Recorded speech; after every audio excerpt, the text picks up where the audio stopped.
So here we go. We might give you a quick overview of the agenda. So I'm going to provide a bit of a short summary of the impact of COVID-19 on children and families here in Victoria, but much of this is felt across the country, and particularly families who already experience vulnerability. And the focus of our child and family services sector during this period, it's been an incredible time here in this country and overseas, but I'll certainly give some insights into that. Sarah Davies from Philanthropy Australia will look at the impact and response from and on the philanthropic sector to COVID-19. And I'm sure you will find her insights really, really useful, especially for those who do have very close ties to philanthropy here in Australia. Alex White, the grant manager from Gandel Philanthropy, will also share some thoughts with us, as to Emily Cormack, the grant manager, equity trustees, and obviously some time for Q&A at the end. Really important that we get that in. Next slide, please. Okay, so just some by way of overview. Yesterday, we ran an incredible session on transition from COVID-19 with our Aboriginal partners, VAADA. It was probably one of the most amazing things we've done at the centre in terms of a true partnership with our Aboriginal colleagues, where there are so many things that are similar, but so many things that are different, but also their insights into what they've been doing for Aboriginal people was inspiring. And so I say that by way of introduction, because we're coming off a high at the centre in terms of the use of technology and breakout rooms to do that. So in terms of COVID-19 here in Victoria, the disruption to the families that we work with has been unequalled. And not equal in that children and families who were already experiencing a range of disadvantages have found this time particularly difficult. And it certainly has exacerbated challenges where there may be challenges around parenting, family violence, existing mental illness, substance abuse, and other sorts of disadvantage for many family members who may have had precarious work. Losing that work at this time has been incredibly challenging and created pressure cooker environments in many homes. In terms of social isolation, we did see an initial drop in child protection reports, and that's partly because the normal ways in which we work, the normal points of referral, schools, even GPs, maternal child health settings, early years settings, they weren't operating in the normal fashion. So the referrals dropped by between 10 and 25%, but now they've jumped back up to normal levels. And notifications here in Victoria sit at 2,000 per week. So there's an enduring high number of notifications to child protection here in Victoria. This morning I sat on a session with our Child First providers, and the demand is now incredible and painful and really difficult to manage. We are seeing increases in family violence once again, and what we would call a growing tsunami of mental health issues as a consequence of perhaps not being able to access the services that you need. There's been lots of phone work, but not being able to get access to what you might need, but also the uncertainty that has come with the time we're in. And so this environment is adversely impacting children, families, and what was already difficult becoming even more difficult. And from our point of view, as the peak body for children, our concern all along has been the lack of visibility of children across this country during this time. And it will be, interesting is the wrong word, but we are concerned about what we might find in 6 months to a year's time in terms of kids falling behind in terms of their basic needs. Next slide, please. And so, you know, I'm a peak body for what I think is an incredible sector, and from day one, this is a sector that stepped up and has responded in unprecedented ways to the needs of the people that they were working with very strong commitments to make sure that they were able to engage with their families in terms of whatever it took. Many stood at the front gate, passing over phones and whatever technology would be needed for those families to continue to be able to communicate with them and with their family members and the services that they needed, whether it was data packs or phones or whatever. And And that, I think, is a testament to them constantly asking us questions about when they will be able to do proper face-to-face work has been a constant message. Some of our services were working very closely with young people, such as residential care, with very little personal protection equipment, and doing 24-hour shifts. So very proud of the work that they've been able to do. But they are now dealing with increased demand and client complexity, as I said earlier, and that presents some new challenges. And we are all very concerned that we may now see some emerging client groups that we haven't seen in some time, and agencies are reporting clients and families returning who no longer needed their services. And so the sector is focused on the need to prevent a cycle of long-term disadvantage and early intervention. And I think that's really important to continue to think about that and not just operate in a crisis fashion, even though that's still going to be needed. The sector is focused on supporting its workforce. Self-care is a really important topic of conversation in almost every meeting that we host. Managing exhaustion, and also often in these environments, people are dealing with some really complex client issues, and when school hadn't yet returned, the children in those homes potentially could be hearing some pretty difficult things. And so the vicarious trauma aspect of this has been quite challenging for our workers. So key questions in the sector that we are continuously asking ourselves in terms of supporting children and families is what is critical and important, what is safe, so the balance of safety versus criticality, feasibility and being prepared. Assessments are done daily as to whether you can still visit families, and over the weekend the increased restrictions have made it clear for our staff working in those areas that they need to ramp up their dynamic assessments of families before visiting. What is possible? What are the ways to engage? What can we do to keep families and children safe? And what do we optimise? So what do we build on? So you will have heard lots of conversations about not losing what we've learnt. Certainly in our sector, the optimism, the collegiality, the connection, the creativity are words that we, and actions that we've seen in spades. Okay, next slide, please.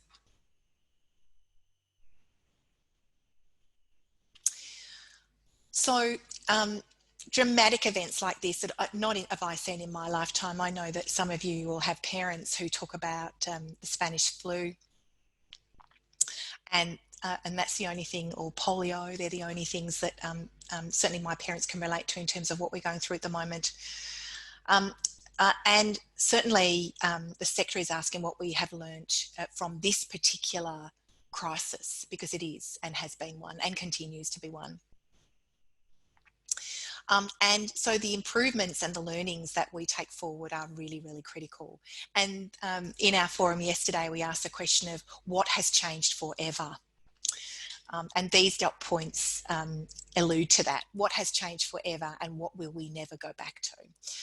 The role of technology, we're here today on this webinar talking to each other. I can't see you, so I feel like I'm talking into a black hole, but I know you're there. There's 80 of you listening to my dulcet tones, and potentially can see my dog in the background. And so technology will be now with us in a whole lot of forms, and we'll move on in leaps and bounds. Our skills at the centre have just skyrocketed in this space, and the skills of the sector. So we need to keep that going. Some of our clients love it, particularly young people. So technology is with us and will continue to grow with us and evolve over the next few years. So we're not alone, we're connected through technology.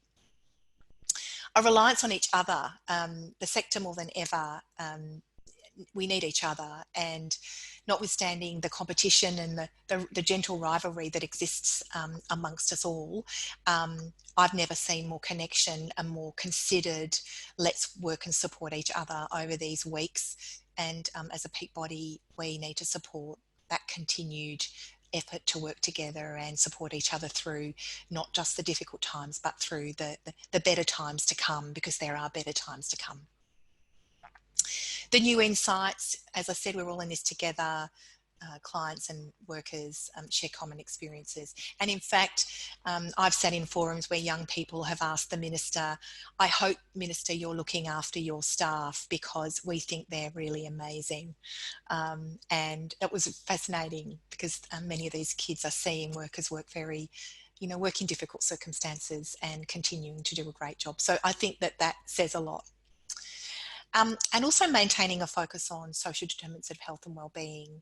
So how do we keep our community well, our clients well, so that recovery and transition can happen speedily?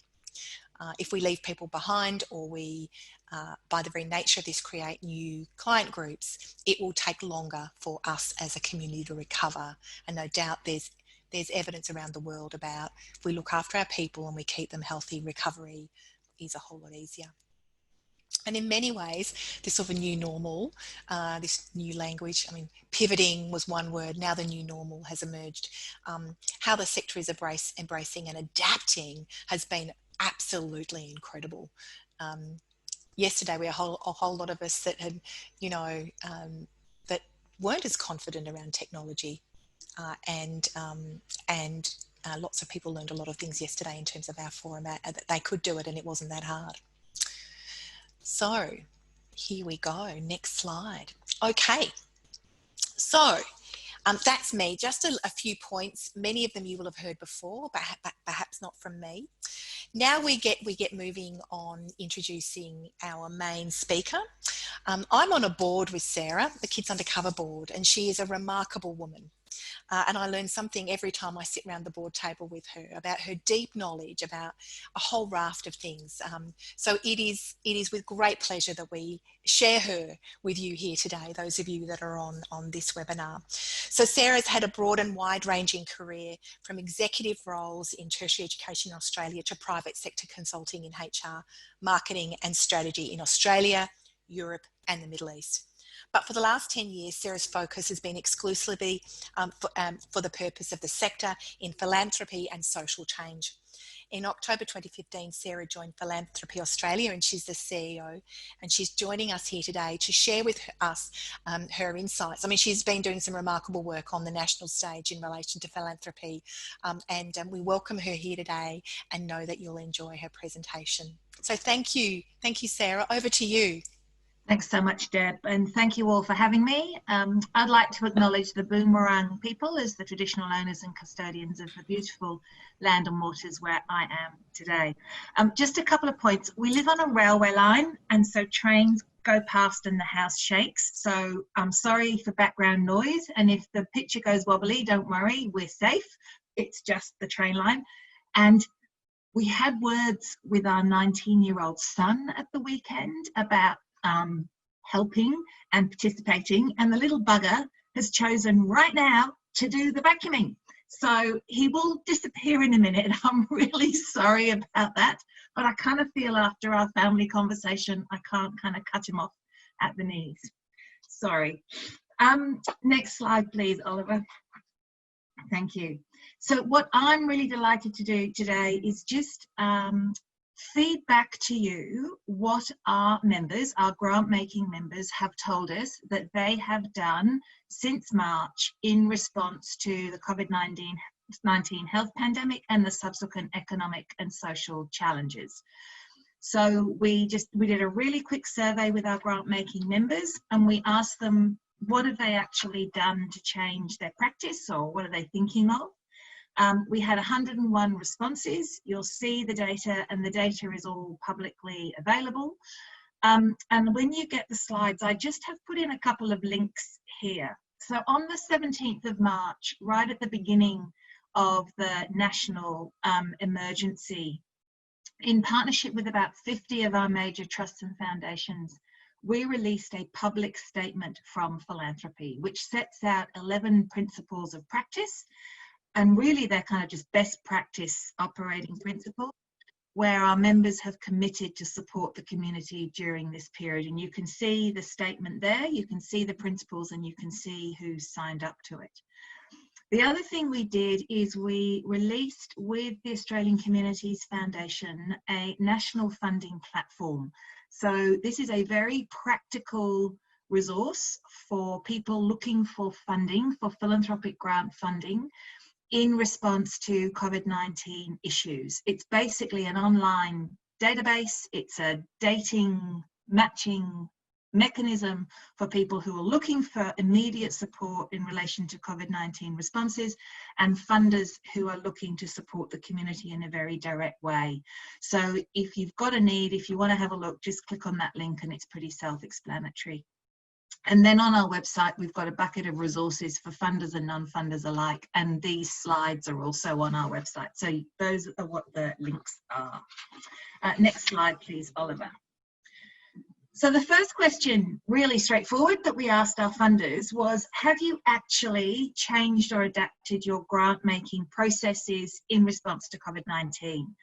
And we did this survey in May, so 2 months in, and what was really quite astounding is nearly 90% of the respondents had said, yes, we've actually already changed how we work in response to the current context. Next slide, please. So the next question was pretty obvious. It's, well, okay, what have you done? So what have you done to change? And it was a multiple response answer.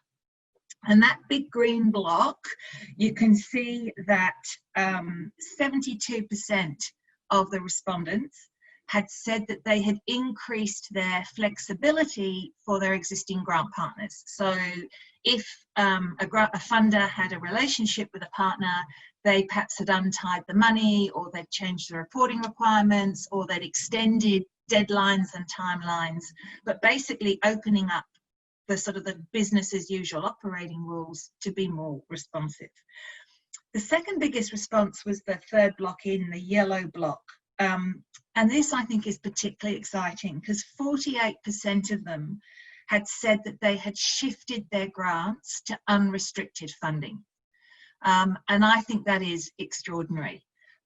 So untying existing funding from grant agreements and previously arranged partnerships into untied funding to use the money as you see fit. The next third biggest change, the purple block a little further along, was that 42% of them had actually increased the amount of dollars available for granting over that 2-month period into the community. So increasing flexibility, untying money, increasing the amount of dollars available, pretty much half of the respondents have done all of those things. Other responses include bringing forward grant payments, so payments that were due to come perhaps later this year, bringing forward the distribution. 36% of them, the sort of tealy colour, had suspended their regular program and pivoted directly to support COVID-19. And others have got non-financial support. Next slide, please, Oliver. A couple of the other things that people had said they had already done, paying for additional staff and resources to build digital capability within their grant partners. Supporting advocacy, we'll talk a bit more about that in a minute. Providing expertise, mentoring. So people had, I think, really explored all of the assets that they've got at their disposal and very quickly changed the way they work. Next slide, please.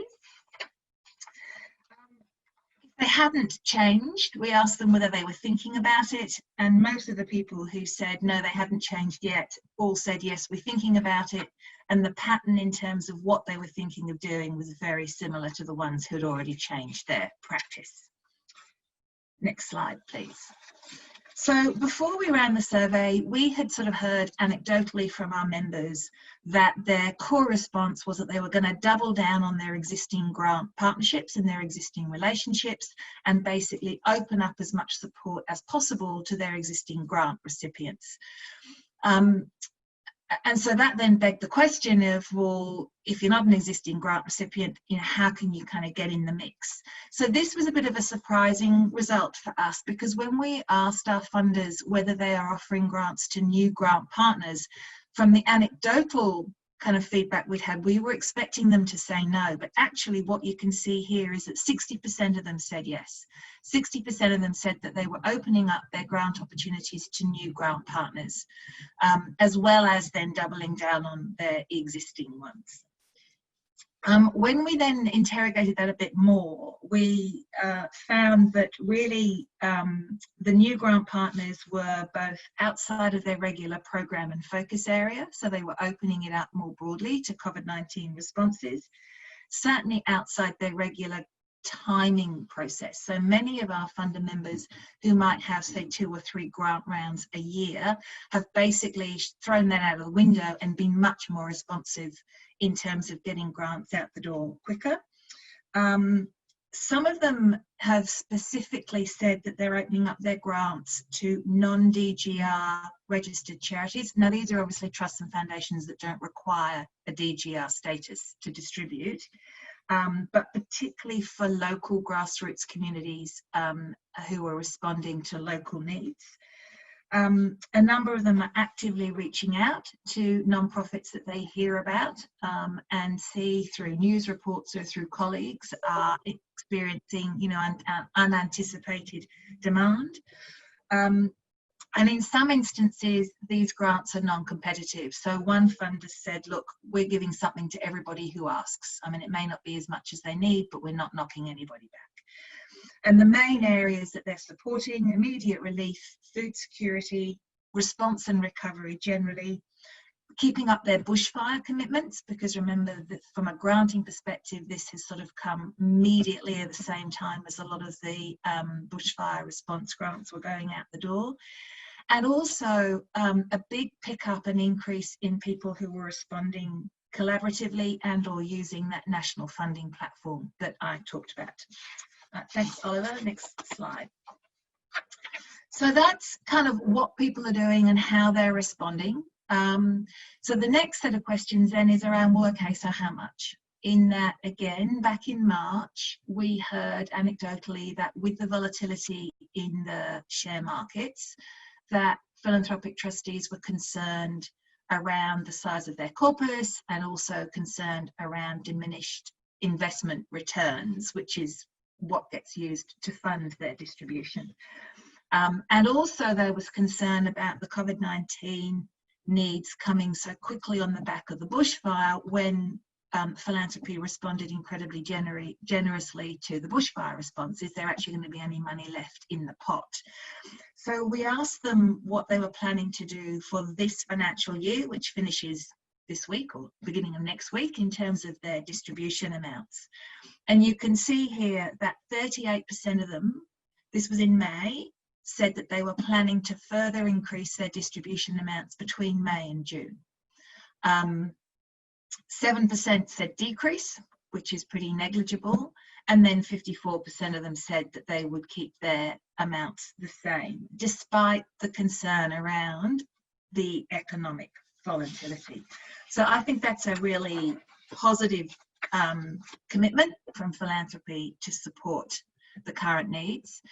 But next year and the year after are probably going to be the ones that are most effective. So next slide, please, Oliver. We said, well, okay, what are you planning to do next year? Now, unsurprisingly, about a third of them said, oh, for heaven's sakes, leave us alone. We can barely get through this year. We haven't even thought about it, which was very polite of them, really, considering what they could have said to us. But what's interesting is already 22% of them are saying that they plan to increase their distributions and their grant amounts next year. And that's coming on top of increased commitments for bushfires, and from the previous slide, increased commitments already this year. So I think that is a really inspiring, positive response. 14% are saying, look, they're probably going to have to decrease. And a third of them are saying, look, we really want to stay the same. And if you think about the investment markets and the returns coming on the back of an increase, staying the same is actually a really terrific outcome.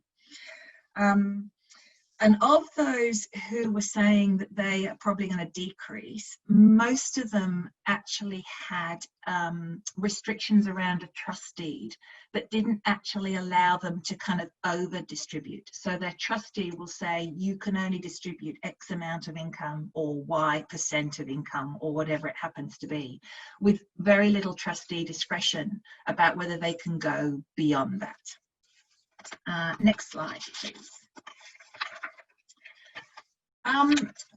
So as part of this, and obviously you guys are all aware of a growing interest and a growing market in the sort of the impact economy or the inclusive economy or impact investing, all of the words that come around it, but particularly this understanding and appetite from philanthropy that they have a great opportunity to put all their assets to work, not just through their grant making, but how they use all their other levers to support their mission for positive social change. And so we were wondering whether this might have accelerated some of philanthropy's thinking around how they might use their balance sheets in order to help nonprofits and charities respond at this time. So we asked whether they were considering using their balance sheets to support this particular issue. Look, and a small number have said yes, they will. 22% said, look, actually, maybe we do need to think about this a bit faster than we were normally. But, you know, the majority, 71% said no, they weren't going to. Next slide, please, Oliver. So then just thinking about the amount of distribution, again, coming up in the next couple of years, wanted to see whether or not people were worried about the effect of investment on their corpus. And you can see here that sort of 33% of them said that, look, it has lowered the corpus and at some point this is going to impact distribution levels. But half of them have said, yes, we think the corpus will have reduced, but actually we really want to maintain or increase our distribution levels. And 17% said no, look, they were fine. And we actually used this data to back up one of the policy suggestions that we have been promoting to the Commonwealth Government. We've been doing quite a lot of advocacy work with the Commonwealth around how we can support charities and non-profits at this time, particularly in terms of how we can get cash and working capital into them quickly.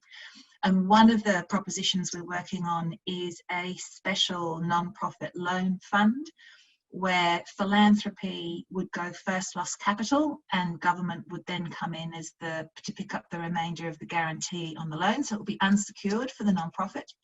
And I can talk a bit about more of that at the end if people are interested, but we just really wanted to see whether or not we could encourage philanthropics to sort of think a bit more about how they use their capital and their investments. Next slide, please, Oliver. For those of you that know our work, you know that we've been on a not a very secret mission over the last few years to encourage philanthropy to be much more engaged and supportive of advocacy as one of the tools for social change, both in terms of funding advocacy with their grant partners and the communities that they support, but also building up their confidence and their expertise in becoming advocates themselves for the causes that they want to chase change within.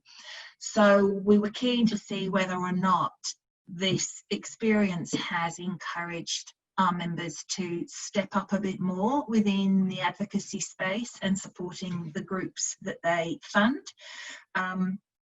And look, you can see here that, you know, 40% of them have said that part of their response has been stepping up their advocacy work, both through supporting their grant partners, but also in terms of working with government. And I think some of the amazing examples, and long may this continue, that we've seen is the not just the technical stuff around fixed fundraising, but the issues based. So the whole homestretch campaign that Deb and you guys at the centre have been so critical and instrumental part of, the raise the rate around New Start, and the ongoing advocacy work that many of our members are involved with now with maintaining the job seeker levels and increasing new starters, we kind of go back to a kind of regular social services payment. So we're very encouraged by that, and we'll continue to support our members to engage with advocacy. Next slide, please, Oliver. One of the other things I said at the beginning that we've really seen a pickup in is pooling resources and combining processes to really help speed up grant making, distributions and decisions. And so we've talked about collaboration in this sector for donkey's years. And, you know, there is a lot of collaboration, but a lot of the collaboration is what I would describe as parallel play. You know, when you get two toddlers together and they're playing with blocks, they play in parallel. They don't necessarily engage and interact. And so a lot of philanthropic partnership that we see is sort of parallel play. So I have a project and it needs a bit more money, and you come in and help fund it.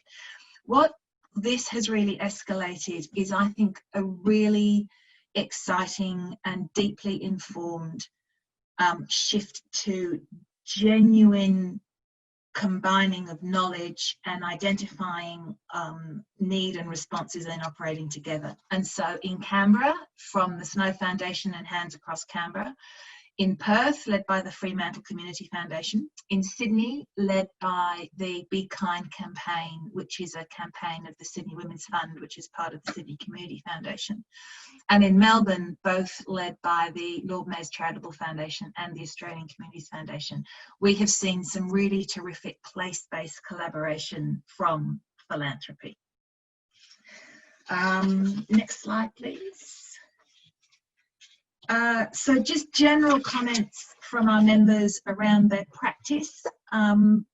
What was, I think, clear out of this is it's actually easier to be brave and easier to be nimble and fast when you have some collective confidence that your tribe are doing the same thing, and you've got a network of people around you that you can very quickly sense test and share resources and tools.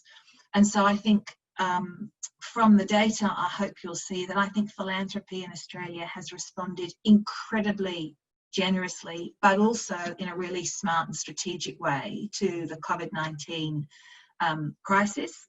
I think we should be very proud of that. I think our philanthropy has well and truly stepped up.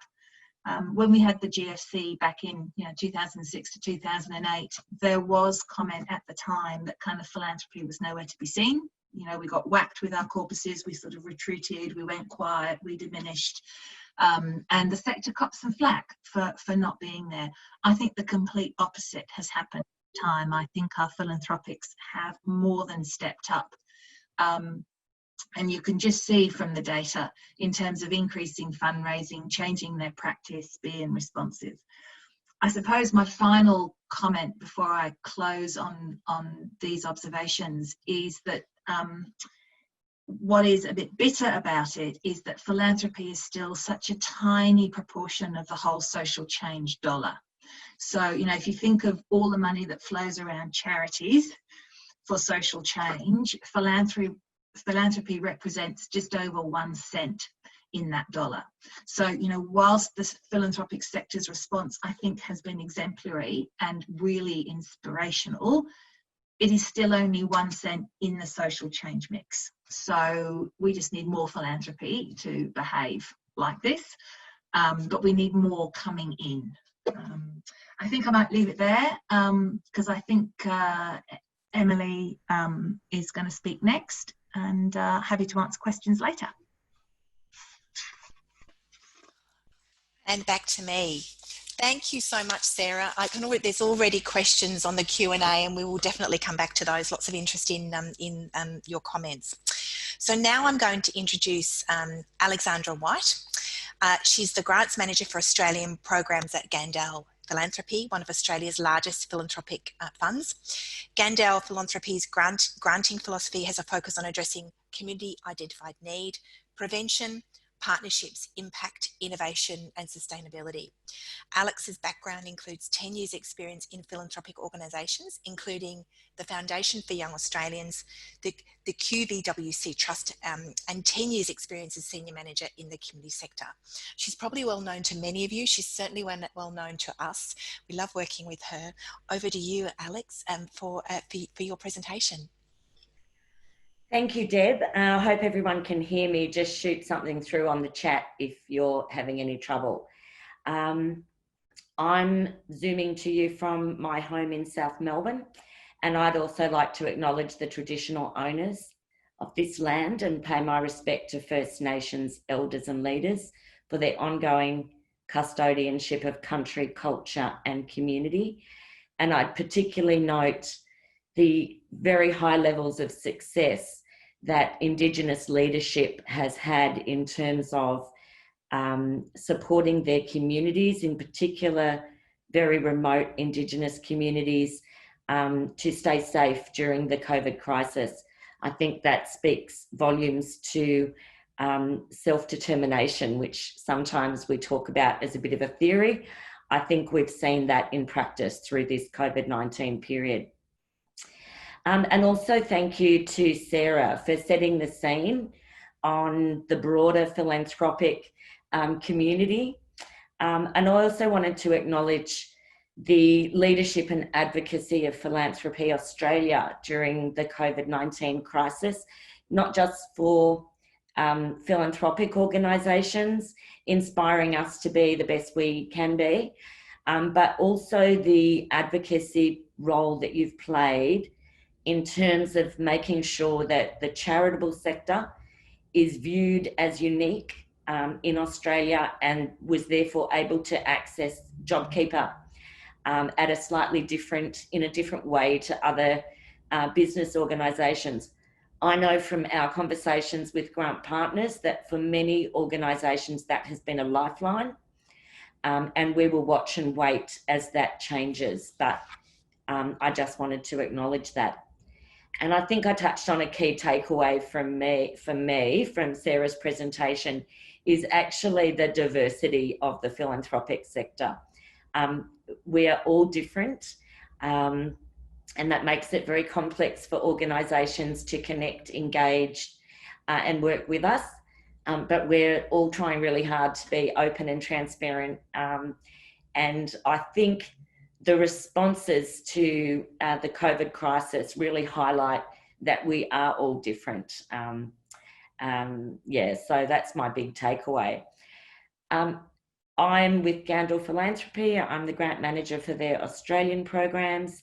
And Gandel Philanthropy is a large family philanthropic organisation. We are among the 90%, or nearly 90% of grant makers that Philanthropy Australia's survey has identified that has changed our approach and our grant making to respond to the emerging needs of people and communities and our grant partners through the COVID-19 crisis. And we've done, I think, three key things since the March shutdown that speak to, or maybe illustrate some of the areas that Sarah identified on the graphs. The first thing that we did, or we actually did these sort of not necessarily in this order, but three key things. Firstly, we knew it was important to reach out to as many of our current grant partners as we possibly could, in particular those that worked in frontline service delivery. And we heard them tell us that there was an immediate need to provide emergency aid, mental health, family and community support at the front line where people were experiencing extreme disadvantage. On the 15th of April, our board held an out-of-session meeting and approved a series of COVID rapid response grants that totaled 1.27 million altogether across 15 grant partners. And speaking to some of the work that Philanthropy Australia has uncovered, 14 of those grant partners with the COVID response package were existing grant partners, but there was one new grant partner who we hadn't connected with before and who came to us via those collaborations across the not-for-profit and philanthropic sector.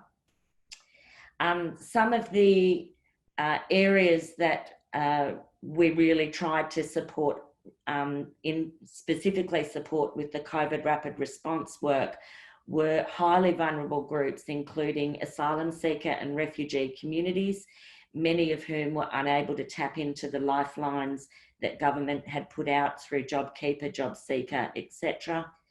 We also looked to support organisations working with older people who were highly vulnerable, communities that had or were experiencing homelessness, as well as vulnerable children and families. One example actually of a very small grant, even though 1.27 million sounds very grand, sometimes it's those small grants that can really leverage big impact. So one of the smaller grants was to St Kilda Mums. This is an organisation we've worked with for many years, but they really needed to be able to purchase some essential items like cots, prams, car seats, etc. for very at-risk mums and parents who were going to have their newborn child in the next coming months during the COVID shutdown.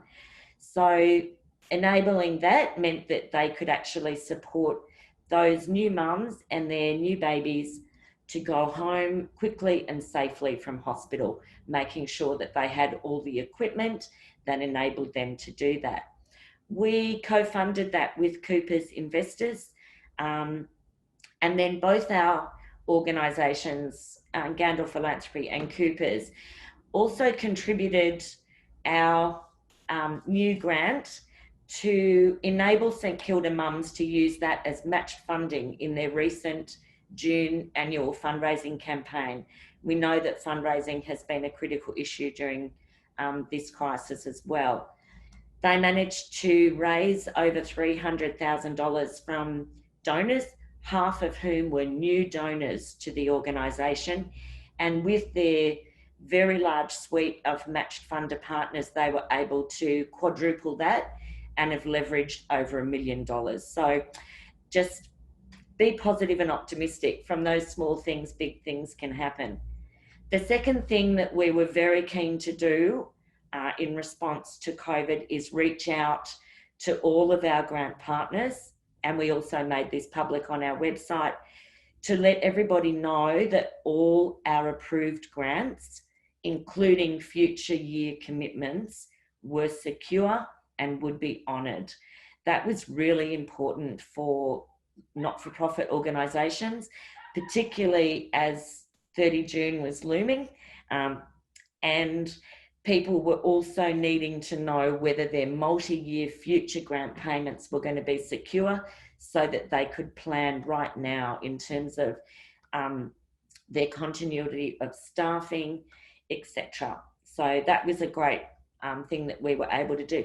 It also ended up assisting some of our philanthropic collaboration partners as well, because they were able to know that projects they had funded that were dependent on other philanthropic funds were going to remain viable during that time. So that was really great. The third thing that we did, which Sarah touched on in the survey as well, was we provided maximum flexibility for our grant partners as they adapted to the COVID risks and restrictions that were being applied across our communities. In the majority of cases, that has meant simply extending timeframes, looking at alternative reporting processes like just call me or drop me an email rather than big formal reports, and streamlining some of those reports with other funders as well. So if we could piggyback onto those or use an annual report or something instead of a formal report, we went with that, just to minimise the amount of work that people had to do. The second most significant change was actual changes to organisations' plans.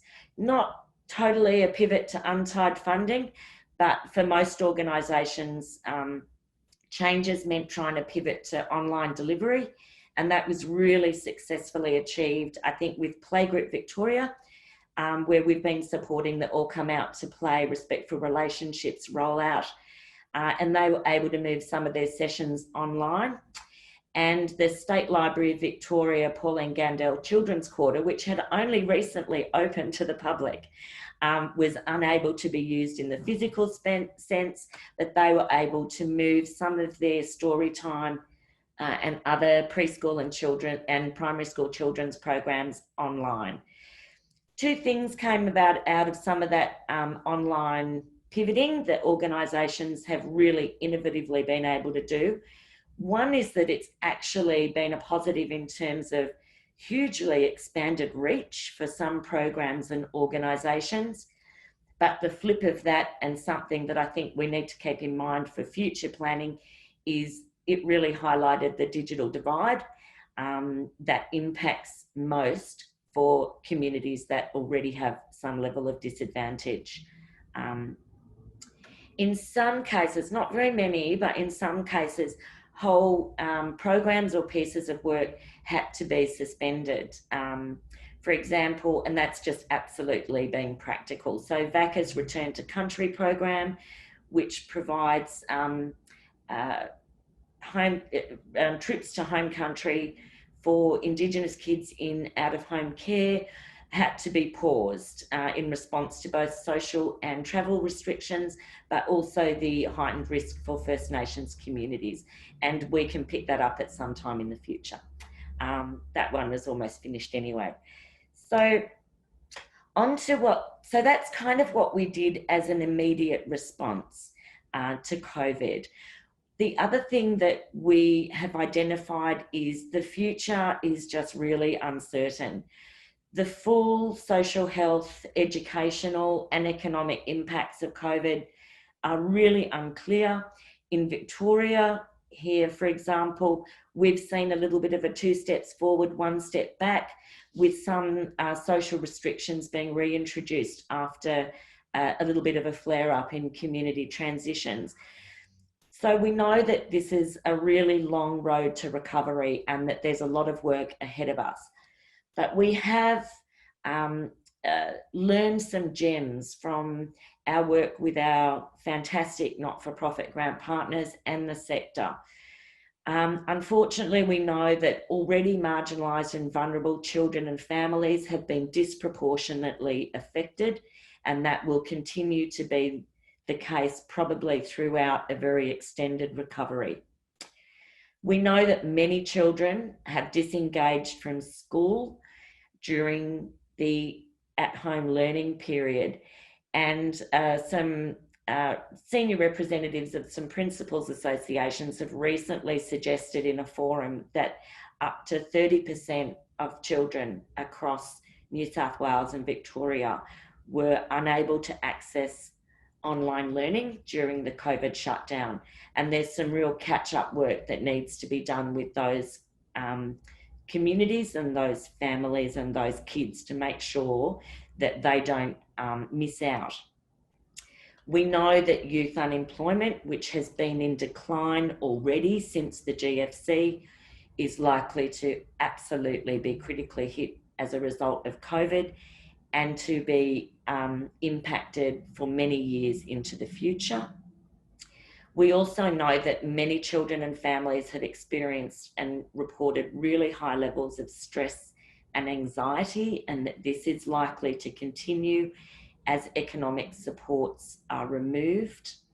We know that social isolation has also meant a deterioration in mental health and wellbeing across many different communities. It was interesting to hear Deb talk about the child protection notifications that dropped and that have now gone back up to pre-COVID levels.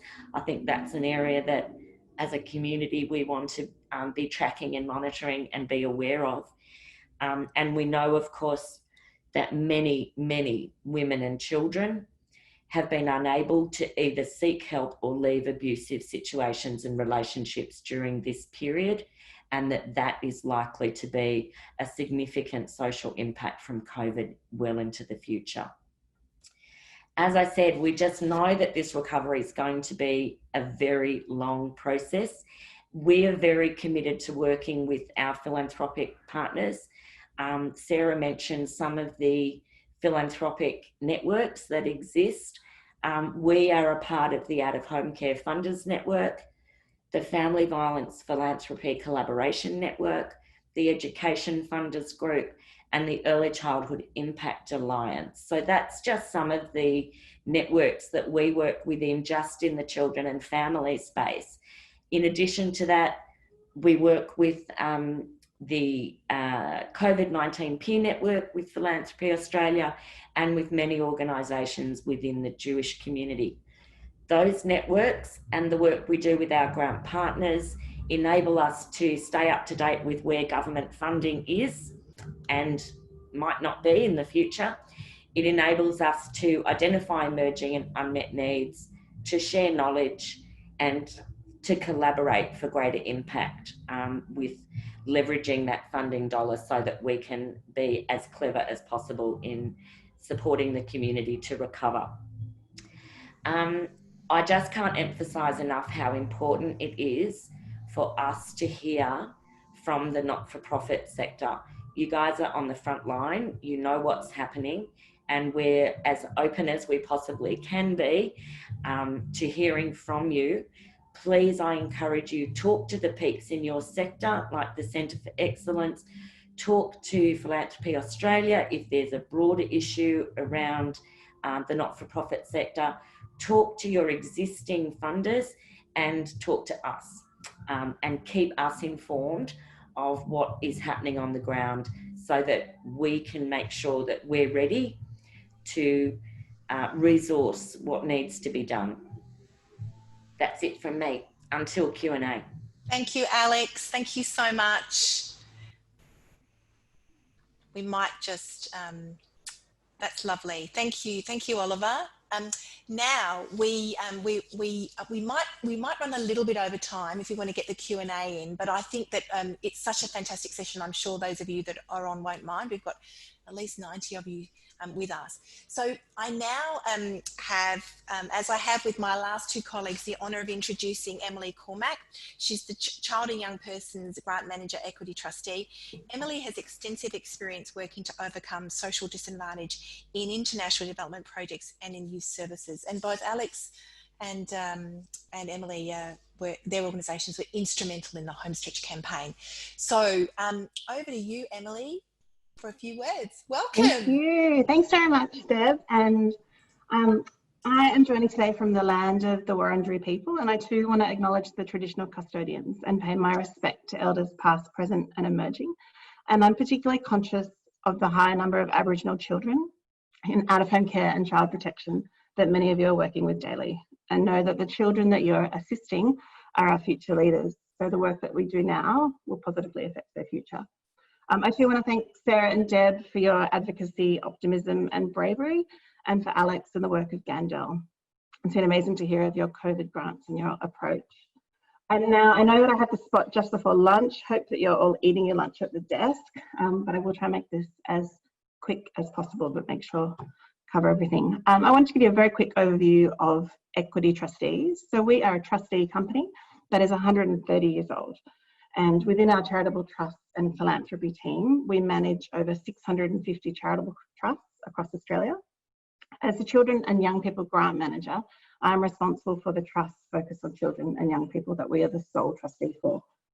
We also assist more than 250 active philanthropists to deepen their understanding of philanthropy and give during their lifetime, and are the co-trustee for some of Australia's largest foundations, including the William Buckland Foundation and the Hugh D.T. Williamson Foundation. Today I'll be speaking mainly from the perspective of our children and young people focus area, but will of course touch on our overall Equity Trustees response. So in our initial response, we also modified our approach to granting to ensure that we were able to respond relatively quickly and with flexibility to our partners and the sector. Early on, we also put out a public message that we would be flexible, reasonable and understanding.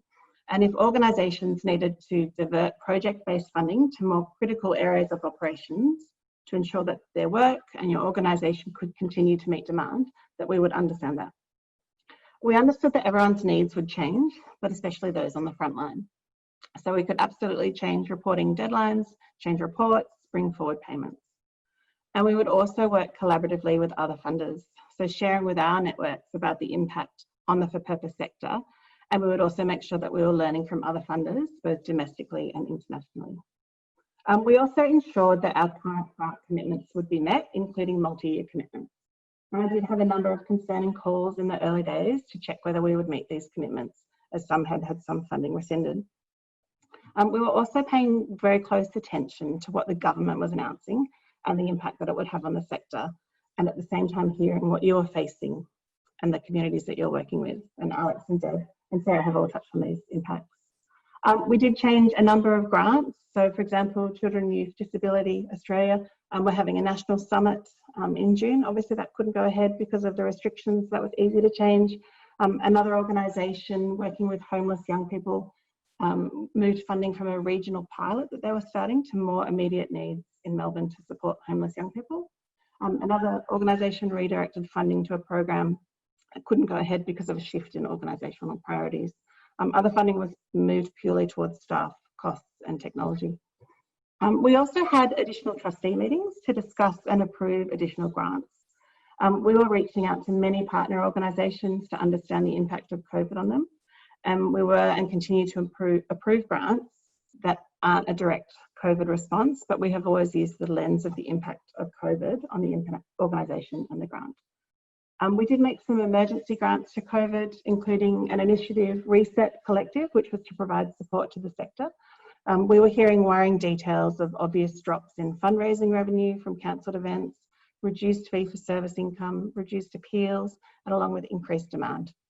And we wanted to support the for-purpose sector with some expert advice to help you navigate some of the challenges with marketing, communications, and fundraising. For our emergency grants, similarly to Alex, we also looked to groups of people who weren't being supported by the government stimulus packages, including asylum seekers and refugees. And there was also immediate emergency food relief and education support, and some support for organisations working directly with kinship carers that weren't receiving some of those care allowances, additional allowances. Similarly, we have been supportive of our existing grant partners. Absolutely not to say that a new organisation wouldn't be considered, and there have been a number of new grants this year, but we also have known the importance of supporting our current partners. We did run a dedicated grant round to consider all of the additional COVID requests that we had received during the last 3 months without going through a formal application process to save the sector time. And we've just granted a total of 2.5 million to these organisations across 50 different grants. These tended to be smaller amounts of 5 to 50,000 and one-off untied grants to help for purpose organisations. And we were able to find out about this need through many conversations with many organisations that approached us, and also the PA and the ACF portal. From speaking with the sector to conversations with our active philanthropists to granting decisions with our co-trustees, we have been advocating for a more flexible approach to granting this year, so that for purpose staff can utilise their time where it's needed most for your clients. We have tried to provide more untied grants to organisations to support their organisational capacity, and have found that that is where they've had the opportunity to be innovative as they respond to COVID. So what does the future and recovery look like? We still don't know what the future looks like. I think that's very clear to all of us. We've been hearing the updates on how this will impact the sector, but particularly those already facing vulnerability and disadvantage, as Alex mentioned. At the same time, the impacts on the philanthropic sector's ability to give and meet the need. We know it is going to be difficult, and we want to ensure that we can support the sector as much as possible. Sarah touched on this before, but at Equity Trustees, we typically grant from income earned in the previous year. And our asset management team is predicting a drop in income of 30 to 40% from the inflated levels earned in financial year 2019. The majority of the trusts that are within our children and young people portfolio cannot grant from capital and only have access to income. So we will continue to be responsible, but not restrained in granting. And I hope that we can be brave too. And we have been grateful for the advocacy of Philanthropy Australia. Many of you have been grant recipients through our non-discretionary trusts, and we have been on the front foot there to let organisations know about the potential reduction in that income. Within children and young people, our impact strategy won't be set aside. Where we have changed it is understanding the importance of listening to the sector with what you need in the short term, and still moving towards our bold ambition for systems change across a number of different areas. As highlighted, there have definitely been more smaller grants spread across multiple organisations. Alex touched on the collaborative philanthropy, and that is still so important to us through the grant to VAADA, bringing together funds, other grants that have come from this home stretch. For those of you who don't know, that was a campaign from the sector to increase the age of young people leaving care from 18 to 21. I was pleased that through COVID, it was extended to all kids in Victoria until December. We hope that that will continue. The voice of parents, the lab network, and also having an informed group of funders from the sector. At Equity Trustees, some grant programs have closed for new applications. This doesn't mean that we aren't granting. There will still be open rounds and invitation opportunities, and we will ensure that we let people know about them.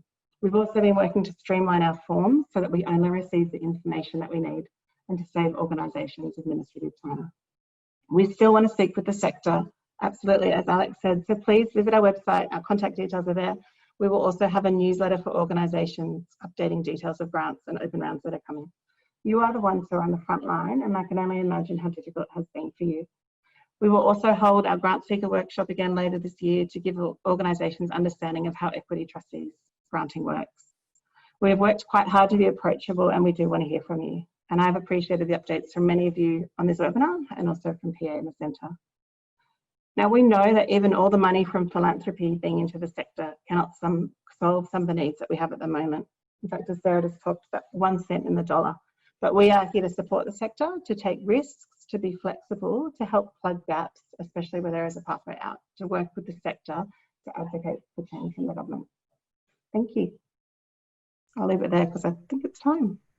Thank you so much. That's fantastic, Emily. I just want to thank all three of you for your presentations. Now, let's just have 5 minutes, 5 minutes over. People are not leaving, which is really great. I know everybody's really busy. I know that Sarah answered the questions that were in the Q&A, but I think Michelle had her hand up. I'm wondering, Michelle, do you want to just ask your question? Here we go. Obviously, we're going to send notes through, so you are going to get information from today, so I wouldn't worry about that too much, Belinda. But there was some, I want to see if there are any questions that people would like to quickly ask before we close. No? I've unmuted you, Michelle, so you can go. You can speak now, Michelle, if you want to. I'm trying to type it in.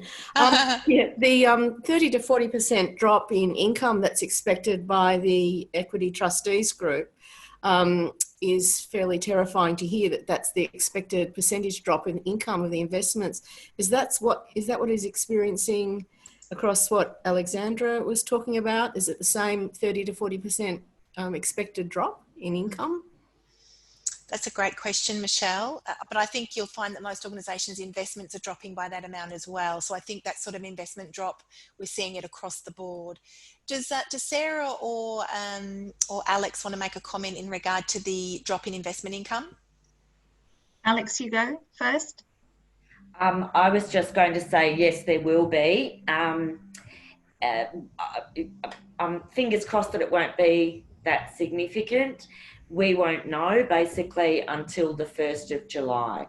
That's when we will have confirmation of our corpus and of course the percentage of that is required for disbursement.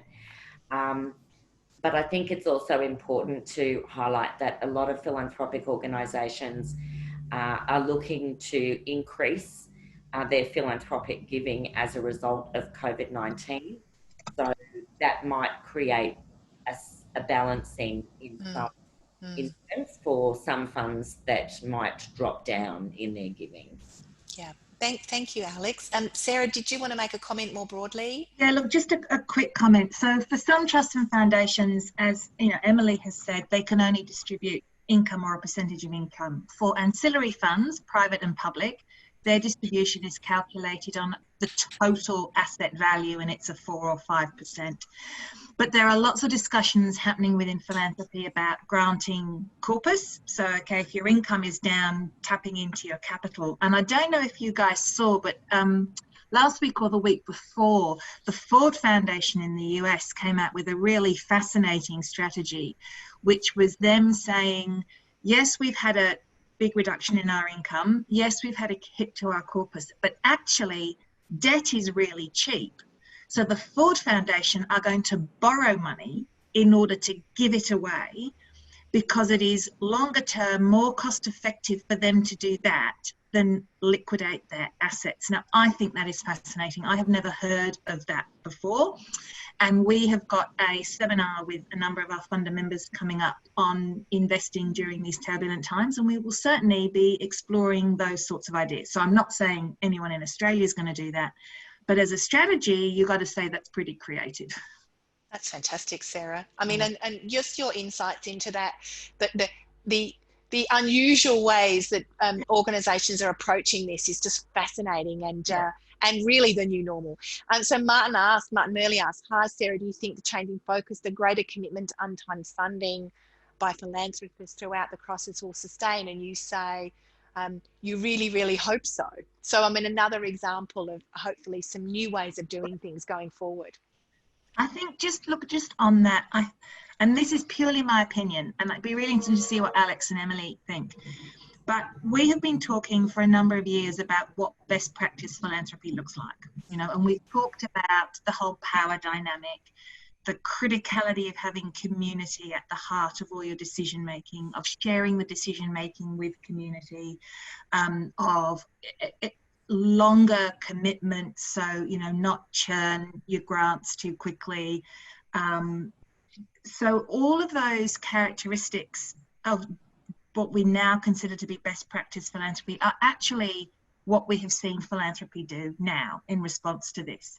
So I guess what we're hoping is, you know, the last few years of talking about it, exploring it, study tours, conferences, papers, has kind of maybe escalated people moving that into practice, but it's not a surprising practice. People have been looking at this and thinking about it for a while. So having tipped themselves into that practice, we're really hoping that they'll stay there. That's fantastic. There is another question in the chat, Sarah, around the size of organisations that you that completed your survey. Was it a range, small, medium, large? Everything. So the largest foundation in Australia, all the way through to, you know, small sub-funds of ancillary funds. Both Emily and Alex's organisations completed the survey. So it was a real cross, corporate, family, community foundations, all of the above. Fantastic. Now, look, I am going to wind us up because Sarah actually did answer the questions that were in the Q&A box. So we'll be sending all of this out to you in a written form. So you'll get all this. I just want you all now, because we are like 11 minutes over. I just are there any final comments from our three panelists, from our, you know, Alex, from Emily, from Sarah, that you want to make as people go off into their work? Because actually, even though it's a difficult time, there's so much optimism. Any final words from you, Emily? We'll start with you. Yeah, thank you. I have been motivated so much by the sector. I think people have obviously faced such difficult times, but I've been amazed at the innovation that people have come up with, and the optimism and the way that organisations have continued to support their communities in very creative and different ways. So I would say keep doing that. It's a challenging time. I hope that we're going to have good news that's going to come this way soon. It just keeps seeming to be bad news, but keep doing the great work that you're doing. Oh, thank you, Emily. That's so kind. Alex, did you want to make any final reflections? No, just to reinforce, stay in touch. Yeah, that's a really great message, isn't it? Keep the communication going, because we're in this together. That's so true. Sarah? Just finally, I think we should be very proud of how Australian philanthropy is behaving and responding at this time. I don't think we would have seen this 5 or 6 years ago, and we certainly didn't see it 12 years ago with the GFC. I'm totally inspired by Australian philanthropy. I think they have been outstanding. What we need to do now is just get more of it. So spread the word, and if this is the normal behaviour now that philanthropy will be practicing, then anyone that new coming into philanthropy will take that as their benchmark to start. So let's just get some more in there. That's fantastic, Sarah. I'm sure that I get to spend a bit of time with these gorgeous people, so I'm very privileged, but listening to what's been said today, like I do think that there's some, challenging but exciting times ahead. As Alex said, stay in touch. Don't be a stranger. If there's anything you want to talk to them about, they're there. They, like us, are trying to make things a bit easier for all of us in terms of the engagement that we have with philanthropy. I will say, from a centre's point of view, some of the things that have happened in the last 3 or 4 years would not have happened, particularly Homestretch, would have not happened without the support of my colleagues that are on Zoom today. And as Emily said, we now have every child, because of COVID, who turns 18 before the end of the year having their care extended and being funded accordingly. That is remarkable. So there's lots more remarkable things that we can do, as Sarah said. Thank you for joining us today. If there's any other follow-up you'd like us to do, or whether there's some more information that you'd like us to gather, or more webinars that you'd like us to run on this or similar subject matter, please let us know. And thank you for the team behind this. Thank you, Emma. Thank you, Rachel. Thank you, Oliver.